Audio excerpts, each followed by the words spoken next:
Hello everyone, welcome to Textcom. आज हम लोग बात करने जा रहे हैं निश्चय बैच में कोऑर्डिनेशन कंपाउंड के लेक्चर नंबर 4 में। लेक्चर नंबर 3 तक हम लोगों ने वीवीटी, सीएफटी और नॉमेनक्लेचर देख लिया है। लेक्चर नंबर 4 में मेनली हम लोगों का डिस्कशन आइसोमेरिज्म को छोड़ के बाकी सारी बातों पे होगा। मतलब factors affecting stability of complexes, splitting energy, colours and metal carbonyls, hapticity, इन सब बारे में डिस्कशन होगा। तो इस लेक्चर को बहुत ध्यान से देखना। कम से कम इस लेक्चर से एक सवाल बनना चाहिए पेपर में, एक सीएफटी से, एक इस लेक्चर से, एक आइसोमेरिज्म से, एक वीवीटी से। तो 3 से 4 क्वेश्चन आने चाहिए, जैसा मेरा स्पेकुलेशन है। 3 तो मिनिमम मान के चलो, है ना। तो ये बहुत इंपॉर्टेंट लेक्चर होने वाला है, पूरा देखना है, ध्यान से देखना है और अच्छे से नोट्स भी करते जाने हैं।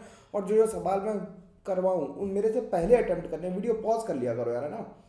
वीडियो पॉज करके फिर उन्हें अटेम्प्ट करो, फिर अच्छा रहेगा। और ऐप डाउनलोड कर लेना भाई, जिसने जिसने नहीं की है। ऐप पे धीरे धीरे कंटेंट ज़्यादा से ज़्यादा ऐप पे मिलना शुरू हो जाएगा। नए नए कोर्सेज भी आएंगे जो ऐप के थ्रू ही रन होंगे, पेड नहीं होंगे। अभी फर्स्ट बेंच तक कोई भी नया कोर्स अब पेड नहीं होगा। पहले टेस्ट सीरीज़ का ट्राई रन करते हैं, फिर टेस्ट सीरीज़ को परचेज करो फटाफट। क्योंकि देखो, ज़्यादा लोग करोगे, ज़्यादा लोगों दोस्तों को करवाओगे, ज़्यादा लोग करेंगे ना परचेज, तो होगा क्या कि उससे एक अपने पास क्राउड ऐसा होगा ना जिससे हम लोग अच्छी हेल्दी डिस्कशन कर पाएंगे। और हर हफ्ते एक दिन तो मेरे से वन ऑन वन बात होगी आराम से, और हम तुम्हारे सारे डाउट क्लियर कर देंगे, चाहे टाइम कितना भी लग रहा हो उसमें। तो उसे डाउनलोड करना जरूरी है भाई, जल्दी से कर लेना, मेरे से मत कहना फिर मैं।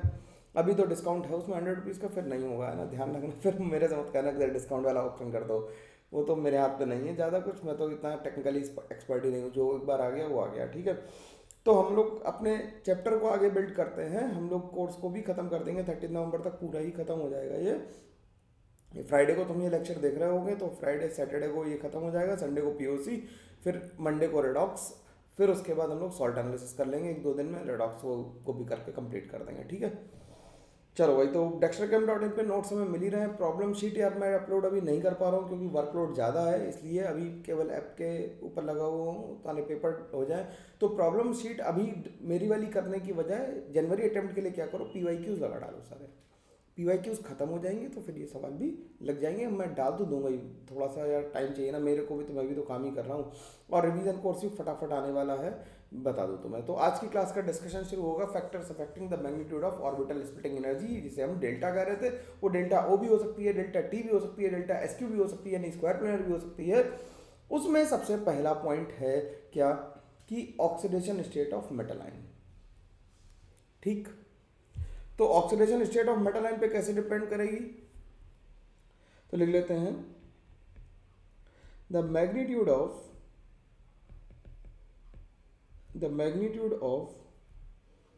the splitting energy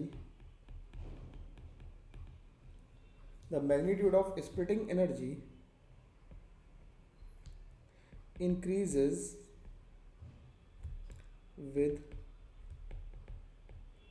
increase in oxidation state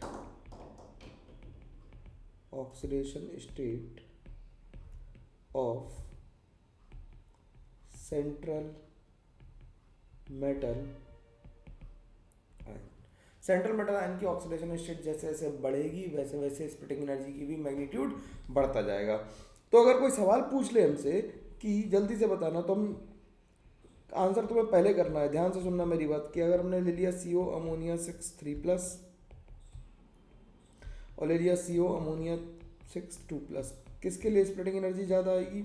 ऊपर वाला स्टेटमेंट एक बार और पढ़ लो, क्या है, जिसकी ऑक्सीडेशन नंबर ज़्यादा उसकी स्प्लिटिंग एनर्जी भी ज़्यादा। तो इसकी ऑक्सीडेशन स्टेट कितनी है, इसकी ऑक्सीडेशन नंबर स्टेट है +3 और इसकी है +2, तो आंसर क्या आ गया, दिस वन, सिंपल।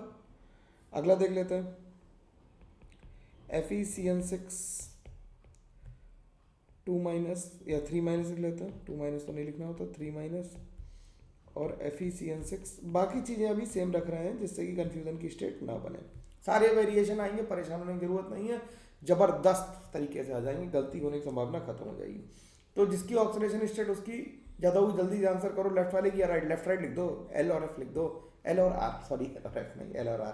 ठीक, तो इसकी ऑक्सीडेशन नंबर कितनी है, +3 और इसकी कितनी है +2, तो किसकी ज़्यादा हो गई, +3 की ज़्यादा हो गई। सिंपल बात है, कोई दिक्कत की बात नहीं है। नंबर 2 पॉइंट है इसमें, तो ऑक्सीडेशन स्टेट वाली बात समझ में आ गई कि जिसकी ऑक्सीडेशन नंबर ज़्यादा उसकी CFSE भी ज़्यादा। नंबर 2 पॉइंट है nature of ligand. Nature of ligand, nature of ligand पे कैसे डिपेंड करेगी? जो स्ट्रॉन्ग फील्ड लिगेंड होंगे वो क्या करेंगे, उनकी डेल्टा को क्या करेंगे, बढ़ा देंगे। वो ज़्यादा तेजी से अटैक करने आएंगे तो रिपल्शन को ज़्यादा बढ़ाएंगे। तो हम कह देंगे कि जिनका स्ट्रॉन्ग फील्ड लिगेंड है वो डेल्टा को ज़्यादा बढ़ा देते हैं, यानी कि स्प्लिटिंग एनर्जी को बढ़ा देते हैं। तो greater the field strength greater will be the splitting. ठीक, तो लिख देते हैं strong field ligands, strong field ligands causes greater splitting, causes greater sp splitting, यार स्पेलिंग सही लिख दे, causes greater splitting as compared to weak field ligand, weak field ligand। ठीक है, जो होंगे क्या होंगे, स्ट्रॉन्ग फील्ड लिगेंड जो होंगे वो ग्रेटर स्प्लिटिंग कॉज करेंगे, किससे, कंपैरिजन में वीक फील्ड लिगेंड के। तो अगर हम एग्जांपल लिखें इसका, तो आप लोग हमें आंसर बताएंगे मेरे आंसर बताने से पहले। COF6 C- है, CO वाटर 6 3+ है, और CO अमोनिया 6 3+ है। किसकी स्प्लिटिंग सबसे ज़्यादा होगी, फील्ड स्ट्रेंथ किसकी ज़्यादा है, सबसे ज़्यादा अमोनिया की है, फिर किसकी है, वाटर की, और फिर किसकी है, इसकी। ऑक्सीडेशन नंबर सबकी कितनी आ रही है, बताओ, ये ऑक्सीडेशन नंबर कितनी आ रही है, सबकी +3 आ रही है। तो सिमेट्री रखेंगे, ऐसा नहीं करेंगे कि एक में ऑक्सीडेशन नंबर कम कर दी, एक में स्प्लिटिंग एनर्जी मतलब फील्ड स्ट्रेंथ बढ़ा दी, ये सब नहीं करेंगे, एक सा रखेंगे तभी आंसर हम निकाल पाएंगे। तो इसमें आंसर क्या आ जाएगा, जिसकी स्ट्रॉन्ग फील्ड लिगेंड होगा उतनी स्प्लिटिंग एनर्जी ज़्यादा होगी। ठीक, नंबर 3 पे चलते हैं।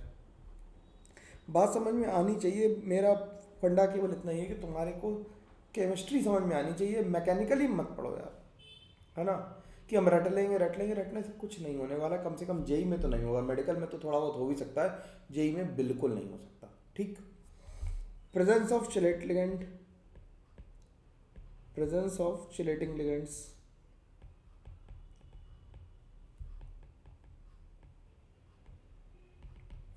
प्रेजेंस ऑफ चिलेटिंग लिगेंड्स क्या करते हैं, चिलेशन क्या होता है, चिलेशन होता है ring formation.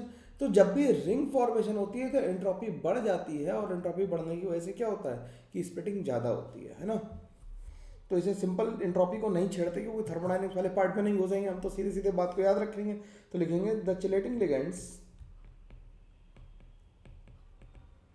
The chelating ligands और रिंग फॉर्मिंग लिगेंड्स एक ही बात है,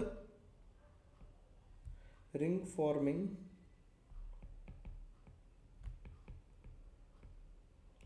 भाई, चिलेटिंग लिगेंड क्या है, रिंग फॉर्मिंग लिगेंड क्या, बात एक ही है। तो द चिलेटिंग लिगेंड और रिंग फॉर्मिंग लिगेंड कॉजेज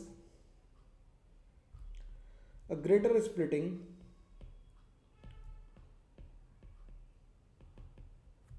यार स्प्लिटिंग की स्पेलिंग हम गलत लिख दे रहे हैं बार बार, तुम लोग बता भी नहीं रहे हो, है ना, टोक दिया करो यार। causes greater splitting of d orbitals,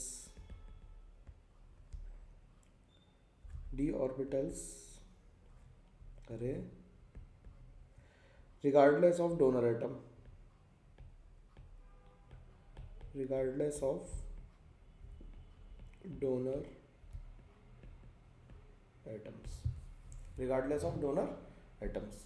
तो अगर हमसे कोई पूछे कि CO होल थ्राइस 3+ और CO अमोनिया 6 3+ में किसकी स्प्लिटिंग एनर्जी ज़्यादा हुई, जल्दी से कमेंट, लेफ्ट या राइट, एल या आर, एल या आर। तो EN कैसा है, बाइडेंटेड लिगेंड है, बाइडेंटेड लिगेंड की वजह से क्या करेगा, ये चलेशन करेगा, और चलेशन की वजह से क्या हो जाएगा, स्प्लिटिंग एनर्जी बढ़ा देगा। नंबर 4 पे आ जाते हैं। नंबर 4 बहुत इंपॉर्टेंट पॉइंट है, इसलिए अलग पेज पे शुरू कर रहा हूँ।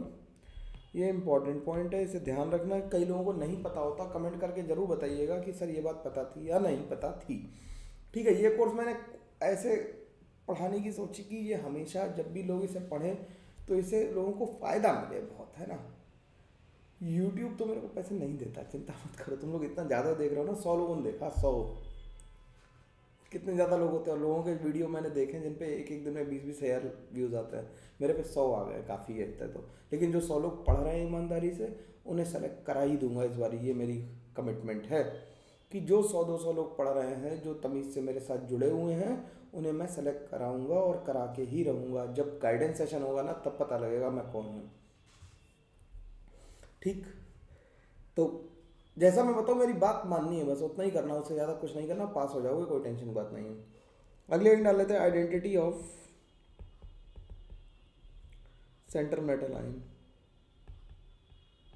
Central metal ion,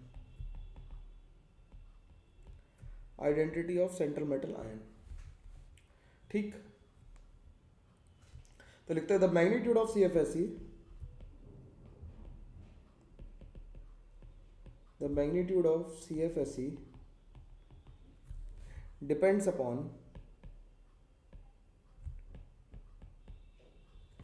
the identity of central metal line। अब identity of central metal line का मतलब क्या हुआ? Identity of central metal line का मतलब हुआ to which particular transition series the metal belongs. Metal कौन सी ट्रांजिशन सीरीज को बिलोंग कर रहा है, वो होता है क्या, आइडेंटिटी से मतलब। तो लिख देते हैं that is to which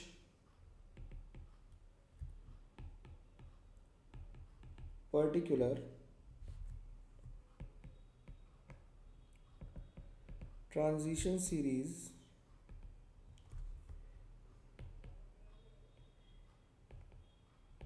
the metal belongs to। ठीक, किस सीरीज से बिलोंग कर रहा है। अब हम ये कैसे देखेंगे, इस बारे में इंपॉर्टेंट एक बात है, तो वो लिख लेते हैं। और इससे बहुत सारे सवाल आते हैं और बहुत लोग इसे गलत भी कर देते हैं, इसलिए इस बात को इंपॉर्टेंट कहा है और इसे ध्यान से लिखेंगे। क्या कि देखो, the splitting energy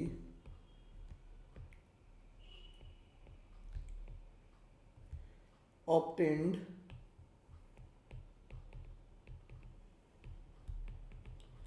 in case of 5D series is 25% more than 4D series, which in turn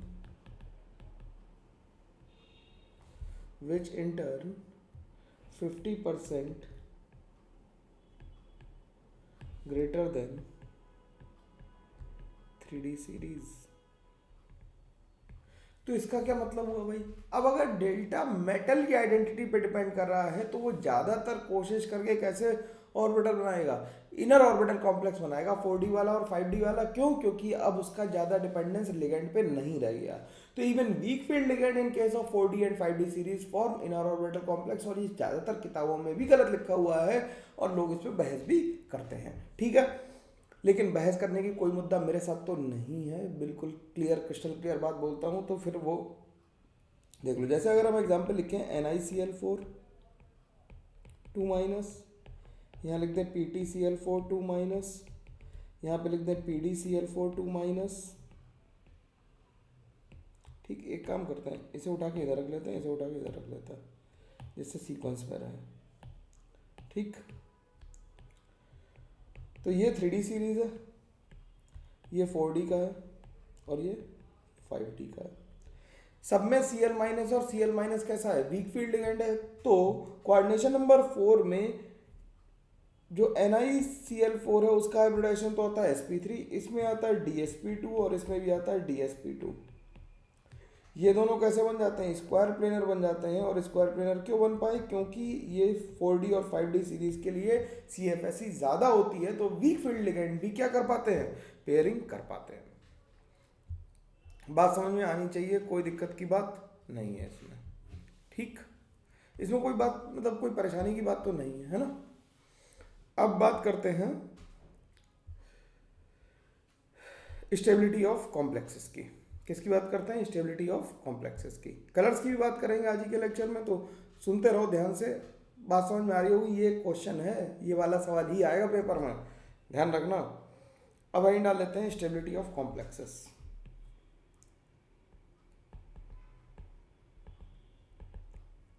stability of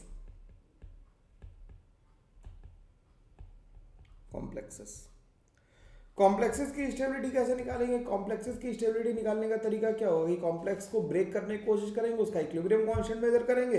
अगर इक्विलिब्रियम कांस्टेंट बड़ा आ गया तो हम कहेंगे क्या?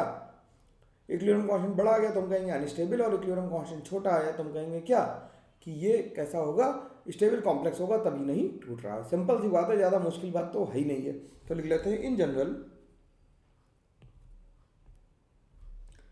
General complexes are more stable। Complex कैसे होंगे? ज़्यादा स्टेबल होंगे, मोर स्टेबल किससे? Stable then common salt. Common salt से तो ज़्यादा ही स्टेबल होंगे, ये बात तो ध्यान रखनी है हमें। ठीक ठीक है। लेकिन कुछ बार ऐसा होता है, कभी कभी ये क्या करते हैं, हम लोगों ने इनिशियली जब शुरुआत की तो ये कहा था कि कॉम्प्लेक्स एक्व सॉल्यूशन में डिसॉल्व नहीं होते। तो नहीं बोलना किसी भी चीज़ के लिए बिल्कुल सही बात नहीं होती है। They can dissolve but up to a very less extent. ठीक। और ये किस पे डिपेंड करेगा? ये डिपेंड करेगा कॉम्प्लेक्स टू कॉम्प्लेक्स पे डिपेंड करेगा। ठीक, समझ में आई बात? तो लिखते हैं but sometimes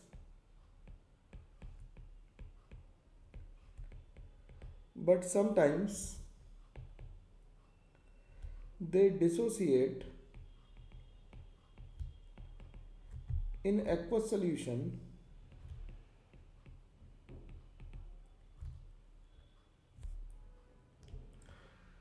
to a certain extent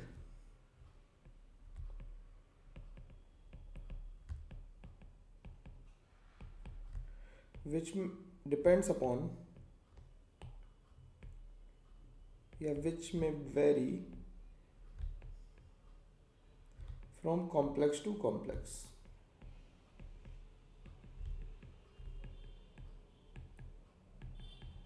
जो कॉम्प्लेक्स है कॉम्प्लेक्स पे वेरी कर रहा है। ठीक। अब जैसे कि अगर हम लिखें कि CONH3 है, ये अगर ब्रेक होगा तो किस में ब्रेक होगा? CO3+ में ब्रेक होगा और 6 अमोनिया में ब्रेक होगा। बोलो भाई। ठीक। तो इसके लिए जो के इक्विलिब्रियम की वैल्यू आती है वो आती है 6 × 10⁻⁻35, जो कि बहुत छोटी है। जनरली हम लोग क्या करते हैं? फॉर्मेशन कांस्टेंट देखते हैं। फॉर्मेशन कांस्टेंट क्या होता है? Generally we see formation constant क्या देखते हैं? Generally we check for formation constant. हम लोग क्या देख रहे होते हैं? फॉर्मेशन कांस्टेंट देख रहे होते हैं। फॉर्मेशन कांस्टेंट में क्या होता है? फॉर्मेशन कांस्टेंट का मतलब है कि हम मॉलिक्यूल के या कॉम्प्लेक्स के बनने के रेट को देख रहे हैं, तो वो बहुत हाई होता है, इसलिए हम कहते हैं कि कॉम्प्लेक्स कैसा है? स्टेबल है। ठीक। तो इसे हम फॉर्मेशन कांस्टेंट को KF कहते हैं। तो लिख देते हैं KF greater the value of KF,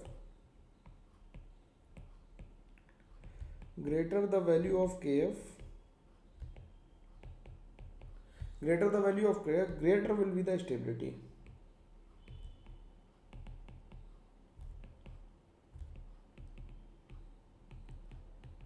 stability भी उतनी ज़्यादा होगी जितना KF ज़्यादा होगा। सिंपल बात है, कोई दिक्कत की बात है नहीं, कोई परेशानी नहीं आनी चाहिए। अब ये तो बात हो गई कि स्टेबिलिटी ऑफ कॉम्प्लेक्स हम लोग देखते कैसे हैं, लेकिन कौन कौन सी चीज़ें स्टेबिलिटी को अफेक्ट करती हैं इसके बारे में भी बात करनी पड़ेगी हमें। करनी पड़ेगी नहीं करनी पड़ेगी? बोलो भाई।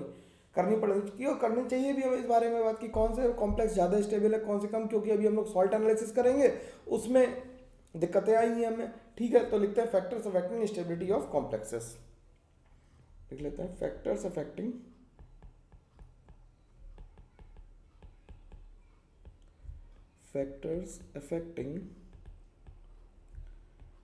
Stability of complexes.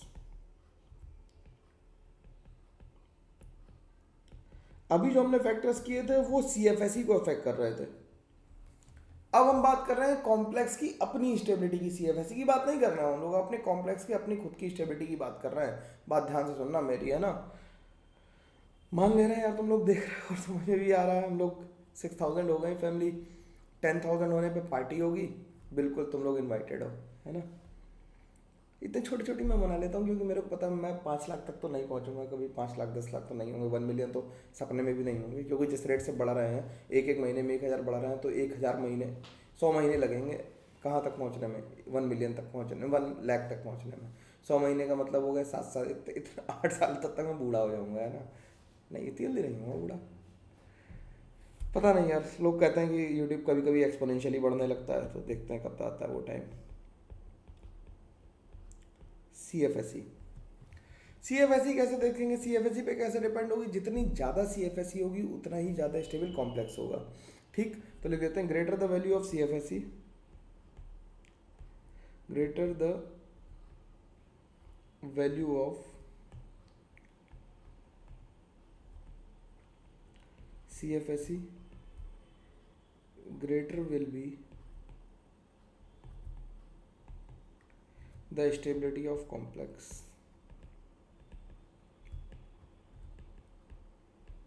कॉम्प्लेक्स की स्टेबिलिटी भी उतनी ज़्यादा होगी। नंबर 2 बात कर लेते हैं charge density of central metal ion. Charge density की बात क्यों कर रहे हैं, चार्ज डेंसिटी की बात इसलिए कर रहे हैं हम लोग क्योंकि purely electrostatic force of attraction है, तो जितनी चार्ज डेंसिटी ज़्यादा होगी उतनी ताकत से वो पुल करेगा, जब ज़्यादा ताकत से पुल करेगा तो स्टेबल बनाएगा कॉम्प्लेक्स, तो लिखते हैं charge density of central metal ion,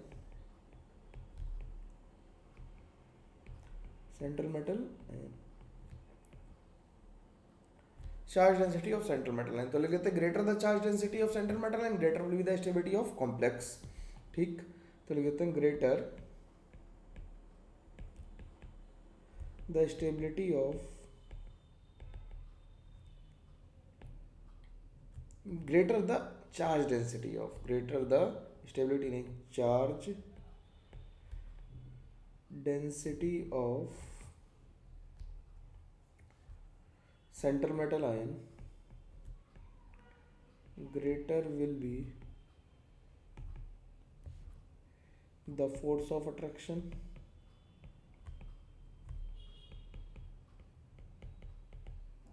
and hence greater will be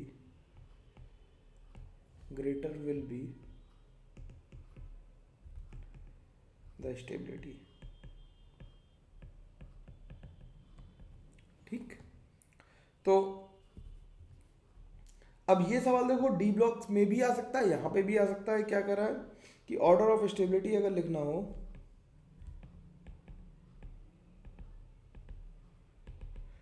तो सबसे ज़्यादा Cu2 प्लस की होगी, फिर Ni2 प्लस की होगी, फिर CO2 प्लस की होगी, फिर Fe2 प्लस की होगी और फिर Mn2 प्लस की होगी। ठीक, ठीक है, तो ऑर्डर ऑफ स्टेबिलिटी इस तरह से आएगा क्योंकि साइज जो होगा सबसे छोटा किसका होगा, कॉपर का होगा, और Mn का साइज सबसे बड़ा आ जाएगा। अब बात आती है number C, nature of ligand पे। नेचर ऑफ लिगेंड पे कैसे डिपेंड करेगा, अब स्ट्रॉन्ग फील्ड लिगेंड होगा तो बढ़िया से डोनेट कर रहा होगा भाई, बॉन्ड बढ़िया होगा तब, जब दोस्ती बढ़िया होगी, दोस्ती कब बढ़िया होगी, जब आपस में म्यूचुअल अंडरस्टैंडिंग सिनर्जी होगी हम लोगों में, है ना। तो नेचर ऑफ लिगेंड्स कैसा होगा, लिख देते हैं नेचर ऑफ लिगेंड पे डिपेंड करेगा, नेचर ऑफ लिगेंड पे डिपेंड करेगा। वो कैसे करेगा, नेचर ऑफ लिगेंड पे डिपेंड कैसे करेगा, तो लिख लेते हैं strong field ligand, greater the field strength of ligand greater will be the stability, तो लिख लेते हैं ग्रेटर द फील्ड स्ट्रेंथ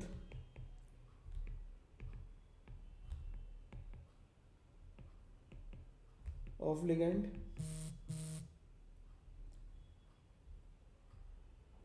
ठीक, greater the field strength of ligand greater will be the stability, greater will be the stability। ठीक, greater will be the stability.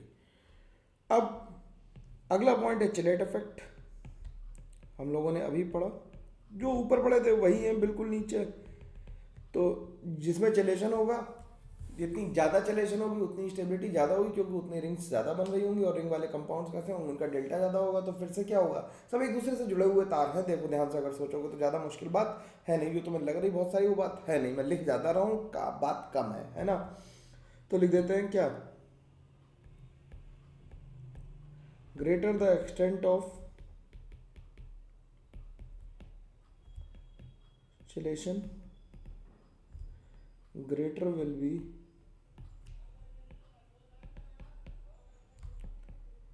the stability, greater will be the stability। Number 6 पे जो आता है that is called EAN rule. Number ई पे जो आ रहा है, 6 कह रहा हूँ, ई पे जो आ रहा है वो क्या आ रहा है, EAN रूल। EAN को कहते हैं इफेक्टिव एटॉमिक नंबर। क्या कहते हैं, इफेक्टिव एटॉमिक नंबर भी कहते हैं, इफेक्टिव एटॉमिक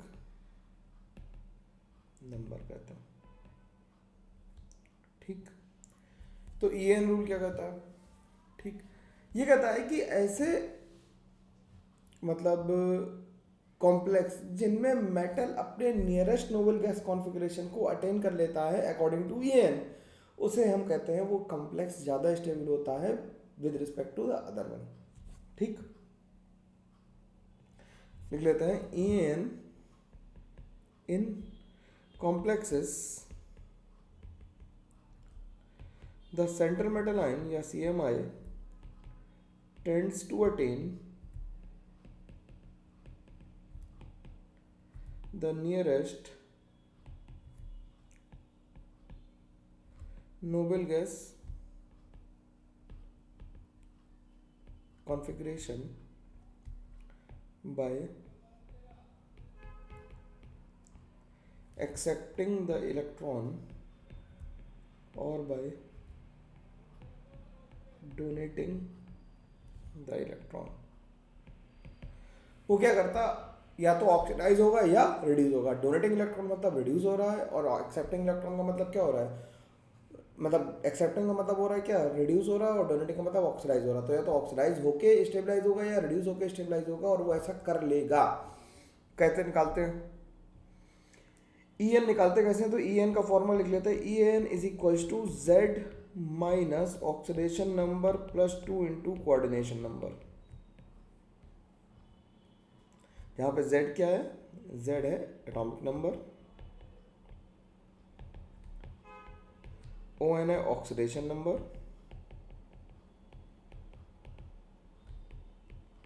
और CN है कोऑर्डिनेशन नंबर।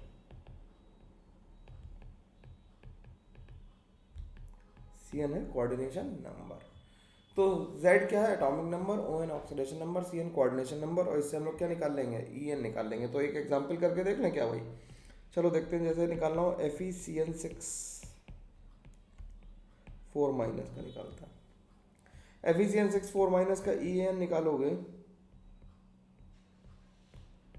तो EN कितना आ जाएगा, Z है कितना, इसमें ऑक्सीडेशन नंबर 2 है, तो Z हो गया कितना 26 माइनस ऑक्सीडेशन नंबर 2 इंटू 6। अब भाई बोर्ड मास ध्यान रखोगे तो ये 36 आ जाएगा, ठीक। 36 आ जाएगा तो ये क्या बन गया, नोबल गैस कॉन्फ़िगरेशन इसने अटेन करने की कोशिश की। तो एक होमवर्क के लिए कर लेना भाई, निकालना जरा Fe नहीं CO अमोनिया 3 अमोनिया 6 3+, ठीक। इसके लिए निकाल के देखना जरा EN कितना आ रहा है इसका, फाइंड आउट करके कमेंट बॉक्स में कमेंट करना कि EN कितना आ रहा है इसका, ठीक है। अब इससे हमें कुछ बातों का अंदाज़ा लग जाता है, कैसे कि जैसे कि अगर हमसे पूछा जाए कि VCO6 है, इसका ऑक्सीडेशन होगा या रिडक्शन होगा या क्या होगा। हमें 3 कॉम्प्लेक्स दे दिए, VCO6 दे दिया, COCO6 दे दिया, और हमें ले लिया MnCO6।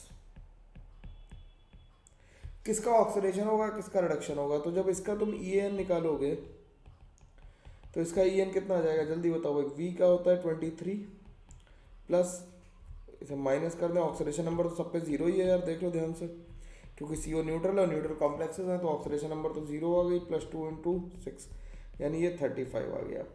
35 से 36 होने के लिए इसे एक इलेक्ट्रॉन चाहिए, तो यानी इसका क्या होगा, रिडक्शन होगा।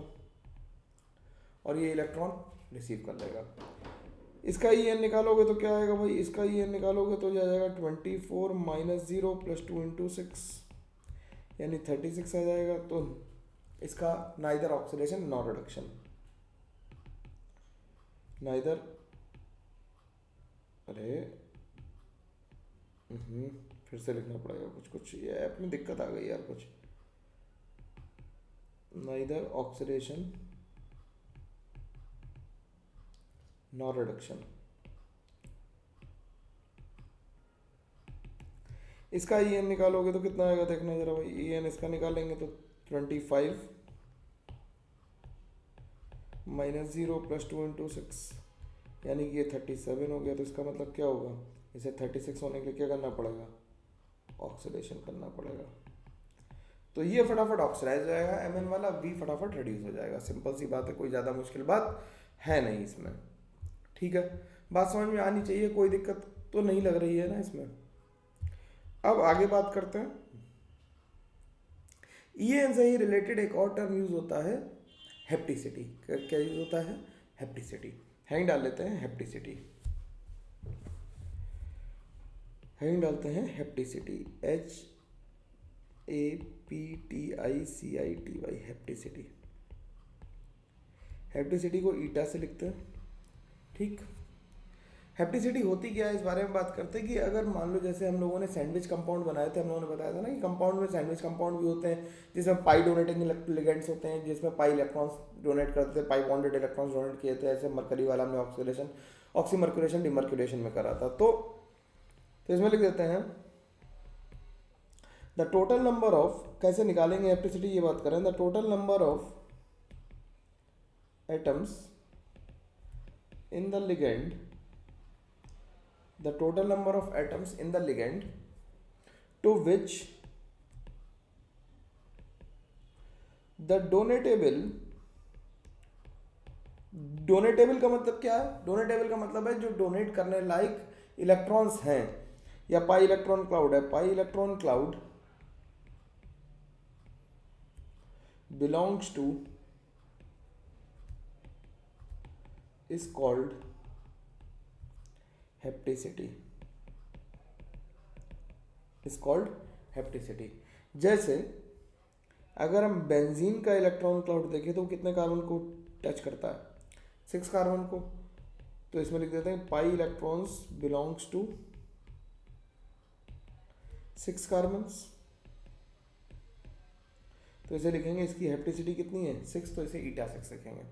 ठीक, जैसे अगर हम साइक्लोपेंटाडाइन आइलाइन ले लें, इसका अगर रेजोनेटिंग हाइब्रिड बनाओगे तो कैसा बनेगा, तो इसका क्या आ जाएगा हेप्टिसिटी, इसकी आ जाएगी 5। ठीक, तो इसी तरह से जब हम लोगों ने सिस्प्लेटिन लिखा था या जी सॉल्ट लिखा था तो क्या लिखा था, इस तरह से बनाया था कॉम्प्लेक्स, याद आ रहा है,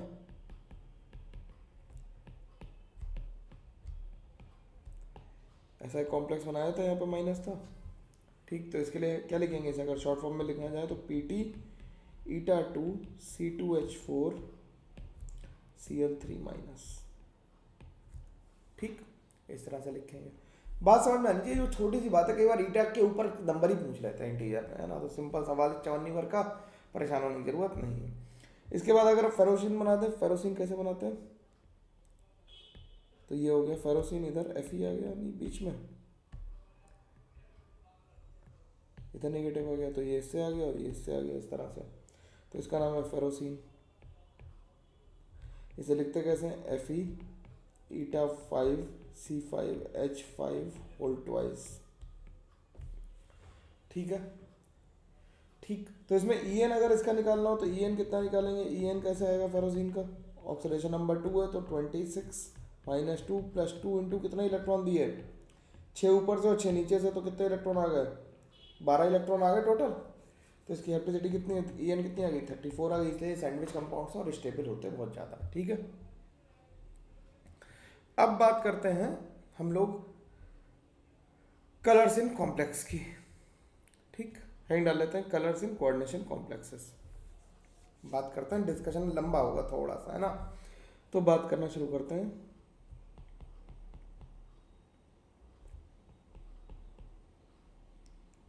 colours and compounds.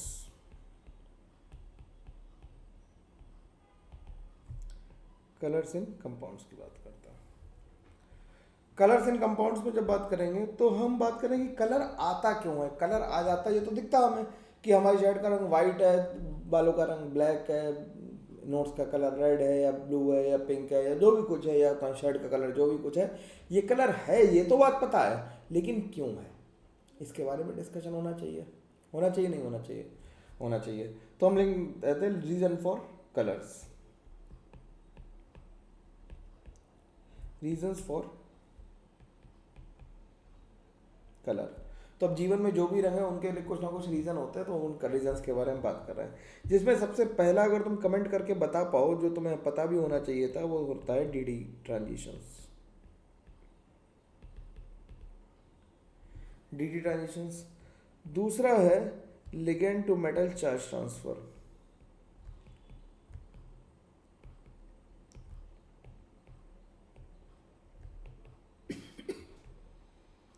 Ligand to metal charge transfer, जिसे एलएमसीटी भी कहते हैं। ठीक। Third is resonance. रेजोनेंस का मतलब होता है डीलोकलाइजेशन ऑफ पाई इलेक्ट्रॉन्स या electronic charge. Delocalisation of charge,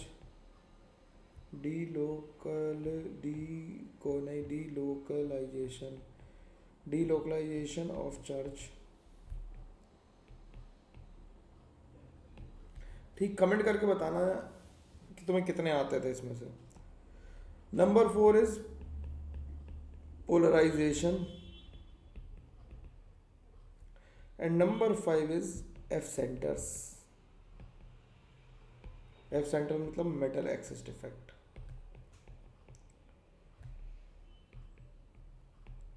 ठीक। तो ये 5 मेन तरीके हैं जिनकी वजह से किसी भी कॉम्प्लेक्स में कलर आता है। ठीक। डीडी ट्रांजिशन को हम लोग डिटेल में पढ़ेंगे, एलएमसीटी को डिटेल में पढ़ेंगे। रेजोनेंस वाला कलर जो है वो हम जानते हैं कलर्स एंड डाइज होते, जो colours and dyes and indicators. ठीक।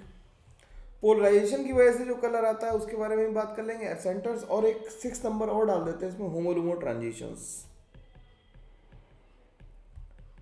होमोलुमो ट्रांजिशंस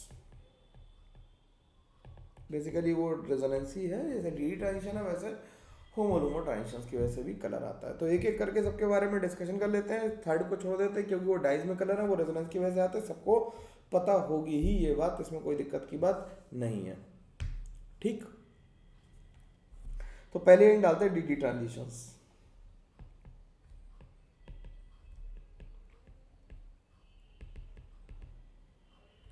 डीडी ट्रांजिशंस।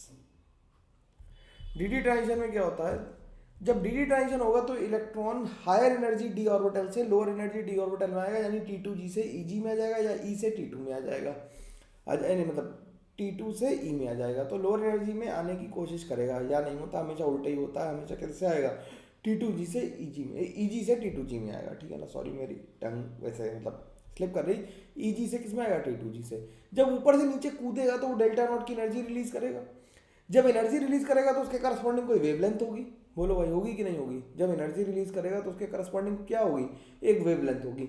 जब एक वेवलेंथ होगी तो वो हमें, उससे कुछ लाइट एब्जॉर्ब हो जाएगी और कुछ लाइट एमिट होगी, तो जो एमिटेड लाइट होगी वो हमें दिखाई देगी in the form of colour.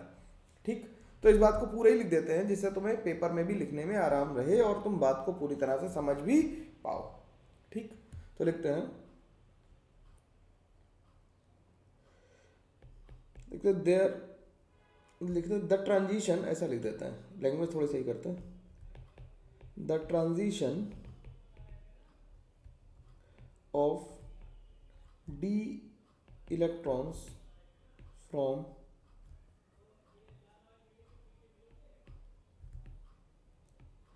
Higher energy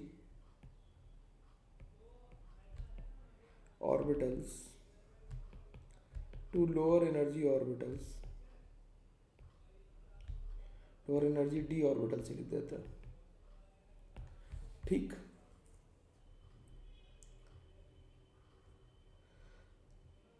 D orbitals, अरे बिगड़ जाता है अपने आप, है ना। d orbitals. When they do so, when the transition occurs, ऐसा लिख देते हैं यार, लैंग्वेज थोड़ी बनानी पड़ेगी. when when the transition occurs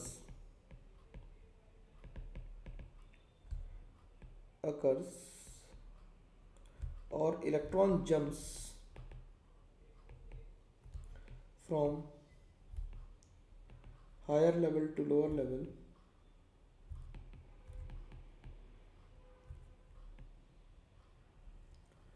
it will emit some energy and correspondingly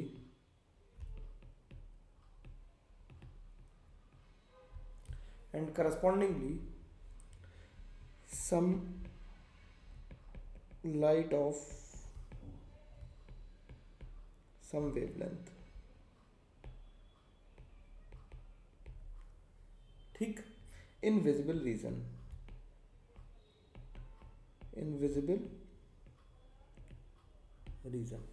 ठीक. तो कोई ना कोई लाइट एमिट करेगा विजिबल रीजन में, तो उसका हम लैम्डा मेजर कर लेंगे. तुम लोगों ने कलर व्हील तो देख रखा होगा, तुम लोग तो तेज बच्चे हो, कलर व्हील तो पता कैसा होता है. ठीक. व्हील बनाना था, अंडा बन गया यार. कलर व्हील बनाना था, तो ये कलर व्हील बना लेते हैं. इसमें लाइंस ड्रॉ कर लेते हैं हम लोग.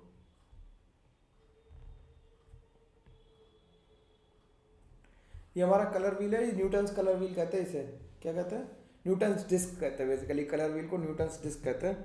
छोटे में बचपन में पढ़ा होगा तुमने, जब ऐसे जो फिर वो होती है ना चक्री, उसे लेकर भागो तो वो वाइट दिखाई देती है. तो इसे क्या कहते हैं? इसे यहाँ पे लिख देते हैं V&I, विब, GYOR, विब्योर. ठीक.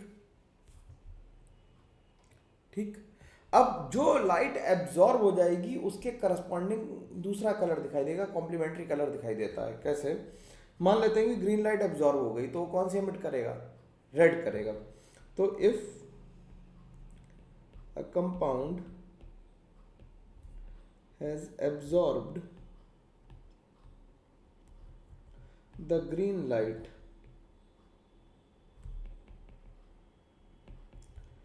it will emit the red light. कौन सी emit करेगा? रेड लाइट emit करेगा.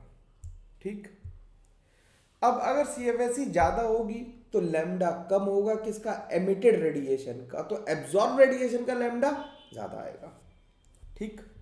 लिख देते हैं इस बात को भी. ये बहुत इंपॉर्टेंट बात है, बहुत इंपॉर्टेंट बात है. मैं इंपॉर्टेंट लिख भी दे रहा हूँ यहाँ पे पॉइंट बना के कि इन बातों को ध्यान रखना, क्योंकि एडवांस वाला क्वेश्चन लगभग इन्हीं बातों से आजकल पूछा जा रहा है.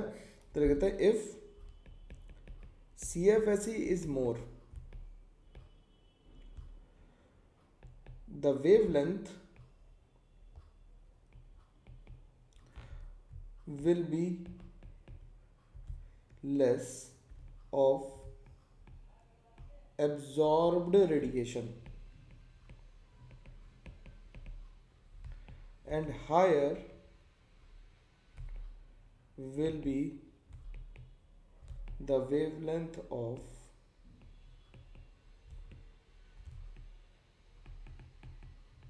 emitted radiation. ठीक. तो ध्यान रखना कि अगर डेल्टा ज़्यादा है तो एमिटेड रेडिएशन का भी वेवलेंथ ज़्यादा ही आएगा. ठीक. बात समझ में आ गई इतनी. तो इसमें कलर आ रहा है. ठीक. कौन सा कलर आ रहा है ये तुमसे कोई नहीं पूछेगा. तुमसे पूछेगा लोग कलर आ रहे हैं या नहीं आ रहे, तो तुम्हें ये बताना होगा. सेकंड मेथड था अपना क्या? LMCT. अब LMCT कब लगेगा? तो ऐसे कॉम्प्लेक्स जिनमें D0 कॉन्फ़िगरेशन है, कॉम्प्लेक्सेस हैविंग D0 कॉन्फ़िगरेशन. जैसे तुमसे पूछा जाए कि MnO4 माइनस में कलर कहाँ से आया. MnO4 माइनस में Mn की ऑक्सीडेशन नंबर +7 है और Mn+7 में D0 कॉन्फ़िगरेशन वाला है. 3D0 इसका. अब जब डी जीरो है तो डी डी ट्रांजिशन तो हो ही नहीं सकता भाई। अगर तुमने कहीं पढ़ा कि MnO4 में कलर डी डी ट्रांजिशन वैसे होता है तो गलत पढ़ लिया है ना। तो डी डी ट्रांजिशन तो हो ही नहीं सकता, क्यों? क्योंकि Mn में डी डी इलेक्ट्रॉन्स है ही नहीं। तो इसमें कलर जो आ रहा है, इसका जो पिंक या पर्पल कलर है, पिंक और purple colour is due to ligand यानी कि ऑक्सीजन टू मेटल यानी कि Mn electron transfer due to O2 minus to Mn electron transfer. ठीक, तो मतलब कैसा बनेगा, Mn यहाँ पे O2 माइनस होगा, यहाँ पे Mn प्लस 7 में होगा, यहाँ पे O2 माइनस होगा, यहाँ पे O2 माइनस होगा और यहाँ पे O2 माइनस होगा। ये ध्यान रखना कि ये स्क्वायर प्लेनर नहीं होता है, तो इसे मिलाना मत। तो ये कैसा बनता है, टेट्राहेड्रल बनता है और इसके लिए हाइब्रिडाइजेशन जो आता है वो D3 ऐसा आता है। और D3S में कौन से ऑर्बिटल यूज होंगे, DX, DY, DZ और S ऑर्बिटल। ठीक ठीक है, कोई दिक्कत नहीं। अब इसके बाद जो आता है थर्ड नंबर, इसके अच्छा एग्जाम्पल और लिख लें। इसके जैसे एग्जाम्पल अगर लिखने हो तो कैसे लिखें, जैसे K2Cr2O7 भी कैसा है, LMCT की वजह से। CrO5 भी किसकी वजह से, LMCT की वजह से। इसका कलर कैसा है, ऑरेंज है। CrO5 का कलर कैसा है, ब्लू क्रोम है ना। तो इनमें सब में D0 कॉन्फ़िगरेशन और इनमें कलर किसकी वजह से आ रहा है, LMCT की वजह से आ रहा है। ठीक है, अब नंबर 4 पे है colours due to polarisation. Number 4 पे यही था ना, कलर्स ड्यू टू पोलराइजेशन। तो लिख देते हैं colours due to polarisation. Colours due to polarisation. Polarisation की वजह से कैसे कलर आएगा। अब अगर हम ध्यान से देखें तो AgCl ले लेते हैं, AgBr ले लेते हैं और AgI ले लेते हैं। AgCl वाइट कलर का है, AgBr पेल येलो कलर का है और ये ब्राइट येलो है। ठीक, इनमें कलर क्यों आ रहा है, इसमें सब में +1 ऑक्सीडेशन स्टेट है और सब में 4d10 कॉन्फ़िगरेशन है। तो इनमें कलर आता है ड्यू टू पोलराइजेशन, क्योंकि जैसे जैसे एनाइन का साइज बढ़ेगा, कोवेलेंट कैरेक्टर बढ़ेगा, एनाइन जो होगा वो पोलराइज हो जाएगा और पोलराइजेशन की वजह से कलर आएगा। ठीक, नंबर 5 जो हम लोगों ने लिखा था वो लिखा था एफ सेंटर्स। नंबर 5 जो लिखा था हम लोगों ने क्या लिखा था, एफ सेंटर्स लिखा था। एफ सेंटर्स को हम लोग मेटल एक्सिस डिफेक्ट कहते हैं। मान लो कि ZnO था, ZnO वाइट था, इसे हीट किया तो ZnO येलो हो गया। तो ZnO येलो क्यों होता है, एक्चुअली ZnO जो होता है वो कन्वर्ट हो जाता है Zn1+XO में। तो इसमें मेटल एक्सिस डिफेक्ट आ जाता है। कैसा आ जाता है, मेटल एक्सिस डिफेक्ट आ जाता है। अब सॉलिड स्टेट सिलेबस में नहीं है इसलिए पढ़ा नहीं रहे हैं, कुछ लोगों ने अगर पढ़ रखी हो तो अच्छी बात है। मेटल एक्सिस डिफेक्ट आ जाता है और इसमें जो फ्री इलेक्ट्रॉन्स होते हैं वो क्या करते हैं, बेसिकली एनाइन की जगह लेटेस्ट पॉइंट पे बैठ जाते हैं जाके, और इलेक्ट्रॉन जो धीरे धीरे रेजोनेट करेगा उसकी वजह से कलर आएंगे। ठीक, इसके बाद 6 नंबर जो है वो हमारा है होमोलुमो ट्रांजिशंस। होमोलुमो ट्रांजिशंस,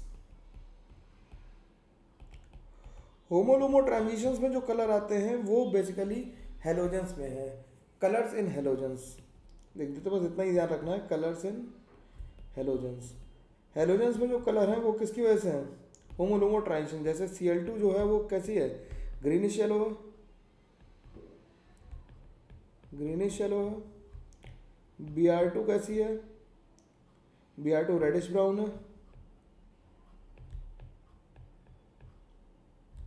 और I2 कैसी है, वायलेट है।